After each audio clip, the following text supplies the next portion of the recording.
How does this make you feel? Donald Trump, head of the Federal Reserve and the committee that sets rates, an independent agency and a chairperson that stands between America and complete economic ruin. The only thing that tethers the American economy under this master of disaster, Donald Trump, the only thing that tethers the American economy to planet Earth, the oxygen that we need to breathe, and that settles the financial markets, is Jay Powell, the head of the Federal Reserve, who's got another year to go on a 10-year term. We should hope that he stays in his office, but Donald Trump is busy attacking him and speculating today that because Jay Powell and the rest of the Open Market Committee, the Federal Open Market Committee that sets rates, refuse to obey Donald Trump and cut interest rates while inflation is high, while the gross domestic product, which measures our productivity, is low, where we're in the grips of stagflation, where the recessionary aspects of the tariff plan, the terribly implemented and designed tariff plan by Donald Trump, have not even yet been felt to their fullest extent around the American kitchen table in their pocketbooks and wallets, because Jay Powell and that committee refuse to cut rates, because inflation is so high, because job creation is so low. Donald Trump came out and said, I'll go down to the Federal Reserve and I'll be the Federal Reserve chairman. Heaven help us. You're here on Legal AF. I'm putting on my Wall Street hat to give you a breakdown of what it means when the Open Markets Committee refuses to cut rates, why they did it, and then a little covered aspect of that reporting. Jay Powell is lamenting out loud that the Trump administration is effectively trying to cook the books and prevent the Fed from doing its job by providing it either cooked statistics and other labor data and other economic data that the Fed needs directly from the federal government. Well, Donald Trump, through his Commerce Secretary Howard Lutnick, have been busy defunding the U.S. statistics agencies that the Fed relies on to set policy. You see where this is going, right? We're in as Representative Richie Torres told me in an interview a day or so ago, we're in a post-factual world. And Donald Trump is trying to cut off the air supply to the Fed by defunding U.S. statistics so they can't get their hands on it, so they can't properly set rates. I get that everybody wants in the financial services business, starting with Howard Lutnick, who used to run and still probably does run Cantor Fitzgerald, that they all want cheap money. Who doesn't want cheap money, right? Every drunken sailor, apologies to drunken sailors, every drunken sailor, every riverboat gambler loves cheap money. Low rates, low cash. It increases the return on investment for investors. They can borrow cheap money. They can throw it into their investments. It makes the cost of transactions cheaper. It makes the cost of mergers and acquisitions cheaper. It makes the cost of everything in Donald Trump's business life cheaper. Yay for cheap money, except the impact on inflation. You're here on Legal AF because you want to know at the intersection of law and politics, and in this case, the economy, what is happening. The Federal Reserve met, the Open Markets Committee met, and they decided that the risk of recession, of increased prices on the consumers because of Donald Trump's tariff program is so great that and the numbers are so terrible across the board in the Trump economy that they're not going to cut the rate. Now, what is that rate? That rate is not the rate that you and I can go borrow money at. The fact that they're going to keep it at 4.5% to 4.7%, that's an interbank rate. That's what banks lend to each other at. Add 2 points, 3 points, 4 points, 8 points, or more, depending upon what kind of credit transaction you're a part of. Is there a collateral behind it, like a house or a car? Is there no collateral behind it, like a consumer loan or your credit card percentage? But it all starts with what the Open Committee sets the rate at. Donald Trump was pushing for a rate cut in order to bail himself out of his failed economic policies and threatening the independence of Jay Powell along the way. He called in the same breath as he said, I'll go down and run the Fed. He also said that Jay Powell is not very smart. You know who thinks Jay Powell's really, really smart and is keeping America on stable footing for as long as it can is the financial markets, is Wall Street, is the global markets, are the central bankers, his colleagues around the world, in Canada, in Japan, for the EU, in London, in Germany, in different places. They are all following the lead of Jay Powell. Heaven help us if Donald Trump ever tried to take over the Fed himself. He's tried. The best we can figure out is he wants to put Scott Bessent, the Treasury Secretary, into that role in about a year. But if Jay Powell leaves early, or leaves at all, we're in dire straits.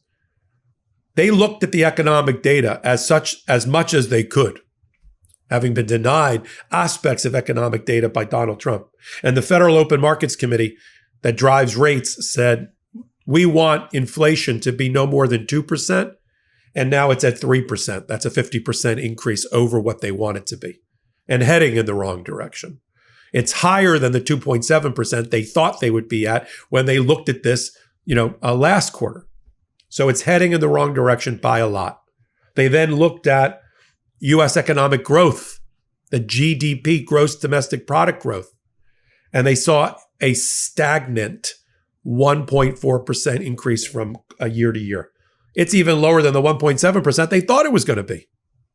What's a healthy growth? Biden, Obama, Clinton, 3s, 4s, 4.5s, not 1 and 1.4%. That's almost infinitesimal. That is the definition of stagflation gripping the economy. And Jay Powell and the committee commented on the tariffs and said, there will be a percentage of the tariff increase that falls on the American consumer. We just can't figure out how big yet. But prices will increase. I thought the reason, stop me if I'm wrong, put it in comments. I thought the reason that people voted for Donald Trump and his only cause for being was that he was going to lower rates and he was going to lower the prices at the pump, at the around the kitchen table, for rent, for all the staples, for clothing, for housing, for food, utilities. I thought that's why people wanted to run Joe Biden out and Kamala Harris out, because they weren't sensitive to their economic needs. It's the economy, stupid. So famously put by Clinton and James Carville. I thought that's the reason. Well, look where we are now, 200 days into this administration. Even cheap gas is done and over as Donald Trump backs us into a Middle East war. A war that many people are claiming are going to now define his presidency, his decision, whether he's going to be active by dropping the mother of all bombs, the bunker buster, on the nuclear, hardened facilities of Iran, because Israel doesn't own those and doesn't own the plane to deliver that payload. So let's put that aside for a minute. But look at what's happening at the pump.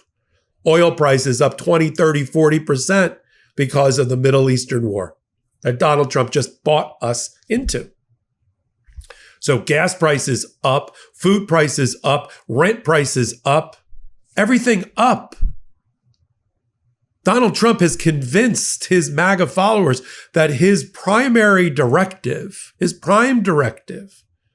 was to chase after migrants through churches and schools and hotels, hotel lobbies and kitchens and courthouses and Home Depots and 7-Eleven parking lots. And he thinks the measure of his presidency is that and all of the retaliation that he's doing against those that brought him to justice the first time around, hollowing out of the FBI, hollowing out of Homeland Security, diverting resources and funds in order to go after his enemies, which are just his political rivals, making us less safe, taking the eye off the ball of Homeland Security and ICE from going after the really bad guys and having them chase after migrants who just want to earn a day's labor, a day's pay in order to stay in this country in a dignified immigration policy that doesn't exist. But he will be measured by the way he's conducting. And that word conducting is doing a heavy lift in the sentence. The way he's conducting foreign policy, war policy, and domestic policy. And all those things are going to be interrelated. There's an intersection between the wars in the Middle East and Russia and Ukraine that Donald Trump is mishandling and mismanaging by siding with Russia over Ukraine, our ally, undermining our ally relationships. And that's going to have an impact and backup, of course, on America as Donald Trump tries to be America first. We're all America first. But you see how pushing down on that button creates bad policy and bad results. Jay Powell is doing his job as an independent central banker. And it's right, And the more that financial services and Wall Street and Donald Trump complain, who want to get their greedy little hands on cheap money, the more they complain that they were hoping for a price cut and hoping for an interest rate cut, the more I know it's right. The more they complain, the more I know it's right. Now, they've also predicted and told the market, relax, because they give real-time data looking backwards, but they also do forward projections. And the Fed has told the market, relax. There's going to be a couple of price cuts, a couple of interest rate cuts. They're going to be over the next 3 to 6 to 9 months, but not now. We're going to keep rates at 4.5 to 4.7%. Until we see that stubborn little thing called inflation, meaning pain in the wallets and purses and pocketbooks and kitchen tables of Americans, till we see that come down. That is an adult in the room, proper policy. But the part that I want to leave on is that Donald Trump is cooking the books, and Jay Powell called him out. Donald Trump's Commerce Department, led by Howard Lutnick, and when Doge was around, defunded major aspects of statistical analysis within the economy that's provided by the federal government, that's an input into the Fed to let them do their job. They've defunded it. They've gotten rid of analysts. They barely have enough data, and the reliability of that data is in question. And that's what Jay Powell just said. We barely have enough data. But I can't stress enough to you, this is what Jay Powell told the American people in the financial markets, how important accurate data coming out of the government is. That means the Commerce Department, that means the Labor Department and labor statistics. They're being cooked because we live in a post-factual world. That's what Richie Torres, representative from New York, just told me in an interview. Donald Trump doesn't care about that stubborn little thing called facts. He just wants to screw with the Federal Reserve to help make his economic policies, which are failed and failing, look better. Cheap money wallpapers over all of his problems. But this is the same guy, this master of disaster of the economy. Remember, he's the same guy that bankrupted dozens and dozens of companies, leaving investors and suppliers and vendors in tears along the way. Personal bankruptcy 4 or 5 times. The only thing that has bailed him out, and the only thing that seems to be the primary focus of his presidency, besides retaliation and vindictiveness, is making himself a lot of money along with his family in cryptocurrency. So his focus is on cryptocurrency and money. His eye is off the ball. That's why he can't focus on, making threats to take out a leader of a country. You better have something to back that up, by the way. Well, I'll do another hot take about Iran and Israel, but let's focus on the economy. So what's going to happen next? Donald Trump's not going to take over the Federal Reserve. There's enough people around him, including the Treasury Secretary and the Commerce Secretary, Howard Lutnick, who have told him, don't do that. The financial markets and Wall Street will not abide you replacing Jay Powell or compromising independence.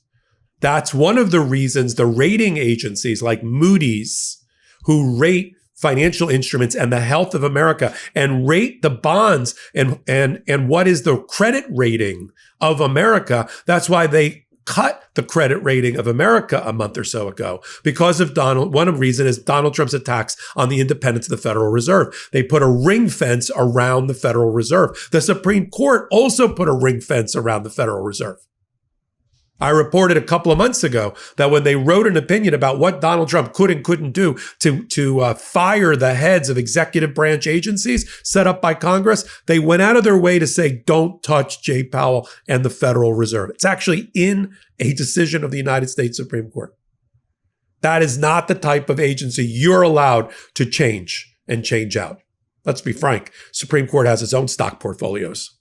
I'll continue to follow it all and piece this together, wearing my Wall Street hat, only on Legal AF. You're here already. Hit the free subscribe button, and let's do this together. Fervently, fellowship, speaking truth to each other, together here on Legal AF. Until my next report, I'm Michael Popok.